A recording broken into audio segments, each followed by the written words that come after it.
Hi, Brian. Hi there, how are you doing? I'm good. How are you? I'm good, thanks. Yeah. Um, we're having an interview today because I'm part of a project in one of my class. So I will introduce a little about myself. So I'm currently a student and studying at NATE, and my major is HR management. So can you describe a little bit about what you are doing and which organization you currently work for? So, my name is Brian Nguyen, working for City of Edmonton. Currently, I'm holding the supervised positions with the city. Been with the city for 8 years, excuse me, and I have about 12, looking over about 12 employees currently. Yeah, and today I will ask you some questions related to your work and your management style. So, what are your responsibilities as a manager? So, my main job is to manage the day-to-day maintenance activity of the work of the team. So yeah, we're coming up with schedules, dealing with employees coming in and out, and projects, budgetings, um, and life cycle replacement. Yeah. Yeah. Um, how did you get to this position? Well, a little bit of luck and as well. Um, I applied with the city about 8 years ago. Then um, got called in for an interview. Um, After the interview, so they just seemed like they see that I fit with the team, so they decided to hire me. Since then, Yeah. As a manager, what do you value in an employee? um, what the an employee is Yeah. communication. Um, to me, that's probably the most important part in the job, and within my team as well. So when employees talk to me about their day-to-day challengings, the frustration that they're facing, the feedback on the new or existing system or equipment, all of that does help me gauge understanding the difficult that they are facing, and gauging like where is the current situations at, and based on all of those, I just select the proper actions, or mitigation plan for it.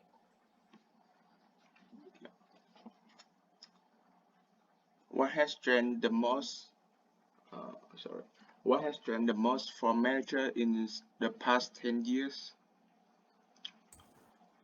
To work from home, definitely, is has the biggest impact. It carry probably the most change I ever seen in throughout my career.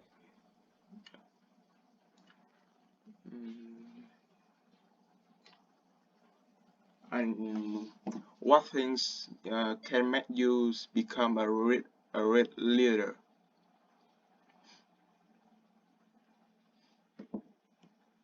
Sorry, can you repeat the question again? What makes what's what make a real leader for you? Great leader is Yeah. clear goal. A great clear leader need a clear goal, a clear direction, and understanding the weakness of your uh, organizations or the team that you're working with. Yeah. This the most important question. So, why is your leadership style?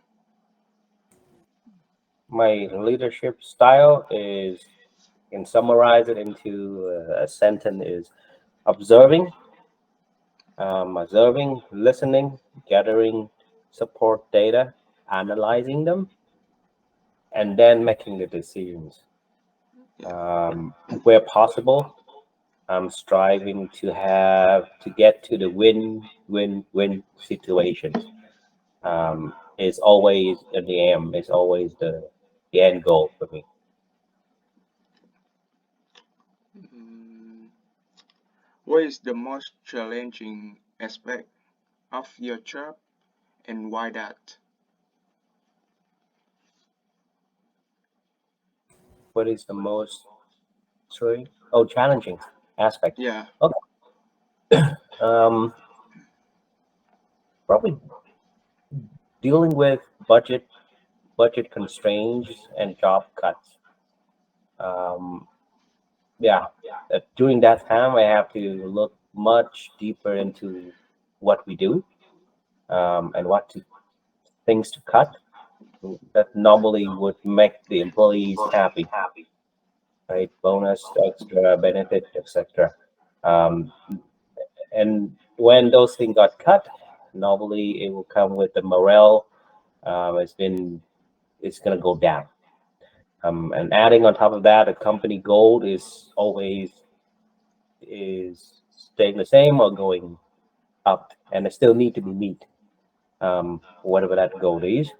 And then when the layoff time does come, um, each employee has to be evaluated very closely, at all aspects of skills, life, working attitudes, so on, and all of that have to be put on the table and very closely examined to make to have that final decisions. Even then, it's never an easy way to actually deliver that news to the employee that we need to do the cutting. So yeah, that's to me that's the most challenging aspect, part of my job. Yeah. What is your least favorite part about being a manager and why that? Least favorite part of being a manager, uh, discipline, action, letting people go. So, Mm. like I mentioned earlier, um, during the layoff times or the Can you situation explain, begins to excuse me, can you explain about letting, what is mean letting people go? letting mobile. That's when uh, a punch word for that is like fire. When I need to fire somebody, when I Oh, need to yeah, I need to fire somebody. Usually, it it's quite stressful, for me. yeah, In the sense that I invest and the company invested so much time, effort, and money, excuse me, um, to select and filter among the vast, to find a suitable candidate for the company, uh, and then and also the training behind it too. The training after the people got hired, all of that will go to waste because the individuals, the employee does not fit to the team, or for whatever reason we cannot keep him or her with the company. um, so I see that as a loss for all sides. yeah.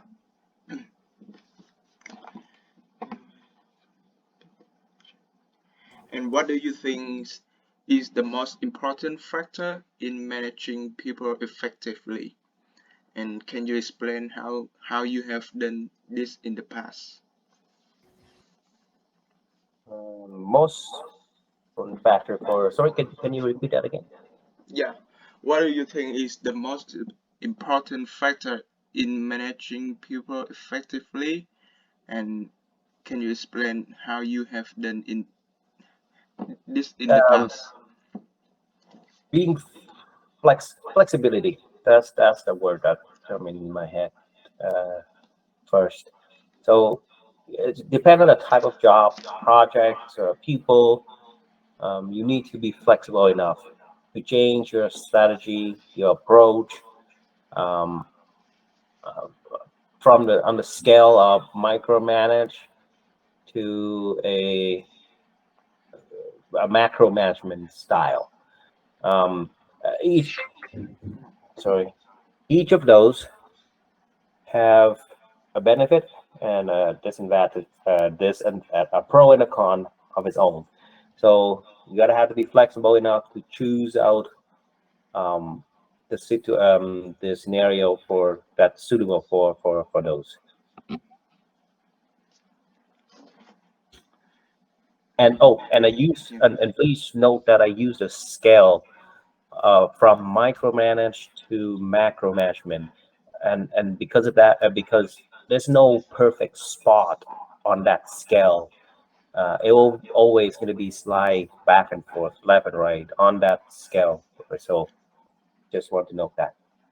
Yeah. I'm not clearly understand about micromanagement and macromanagement. Can you explain me? Uh, Maybe I didn't use the correct term, but what I meant is a micromanagement is somebody will look through your over your shoulder, checking you every single minute of the day Oh, at work to make sure yeah. that you arrive on time and you leave on time, to make sure that you are actually doing work during that 8 hour at work. That's to me micromanagement. That but macro, I focus more into the result. So there's a project or things need to be done, tasks need to be done. As long as that task is done and completely done in a safe manner, and an on time, you, your time is your time. I don't need to know what you do in the past 8 hours. You have the best way to complete the hardest job in the shortest amount of time. You earn it. Mm, I hope that helped explain. yeah. Yeah. Okay. And how do you encourage employees? To encourage employees. Okay, so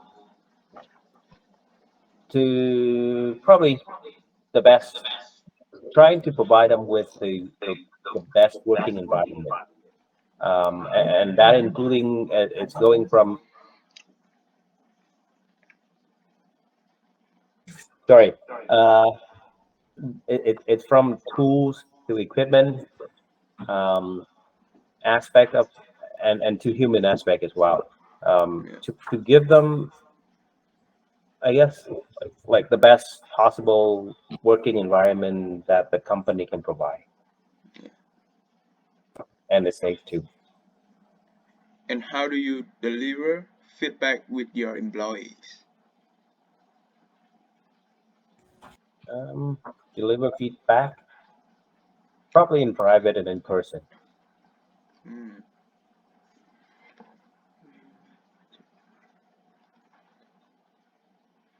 How important is organizational culture in managing employees? Very, very, very important. The organization culture, uh,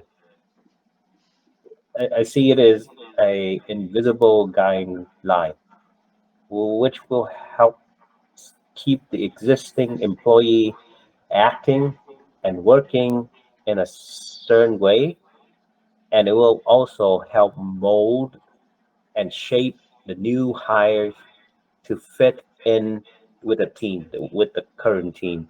So, so if you have like a good, a working culture that actually suitable for the entire team existing with currently, and it's driving productivity, is people happy going to work and leaving leaving work, Yeah. you wanted to preserve that, and you wanted to any new hire, new member of your team coming in, they will adjust and adapt to that environment as well, and to fit in. So that's the goal. Yeah. Yeah. Mm. Did you have a mentor that you learned management from? Yes, that's my current supervisor and manager. Yeah. And I have the situation for you. So I will read it. You observe two of your employees arguing in a central location in the office. One of your employees come to you and complain about another employee and insistent they should no longer work together. And one of your employee come to you to complain that he or she has a more demanding workload than another employee and want the workload to be safe. And what you should do with this employee? Mm, what I should do with each employee? Yeah, Well, uh, it's hard to actually knowing all of this item, but in general, my approach would be this. At first, well, it is unacceptable action when they arguing with each other in the central location in the office. It was in every single way is not within a company policy, not a normal working environment, at least in my office. So that, that the two need to know that for sure. The second, um, I'll need to understand that this must be a very serious conflict because it is, it had to be strong enough to break out like that. And what I see based on the description there. Um, and then, like I mentioned earlier, when I build a team, that team has to work well together. So most likely, I know that they're getting along very well at work, yeah, or at least that's what I notice. And then, yeah, so it has to be something serious for them to go that far. And then, lastly, is finding the root cause. So um, I need to know the root cause before I can make any decisions. So probably going to ask the two individuals separately. I'll ask their colleague working in the same office what yeah, happened and what happening. Um, Probably look into the demanding workload itself and understand why there's conflict there. And once I got those, combine it all, I'll make the decision then. So until I know those, I cannot give you a clear answer. I apologize. okay, that's it for today. Thank you, Brian. And I really appreciate you to taking the time for today. And I hope you will have success in your career ahead. Oh, thank you. Best of luck to Yeah, you. yeah. Thank you, Brian. Bye bye.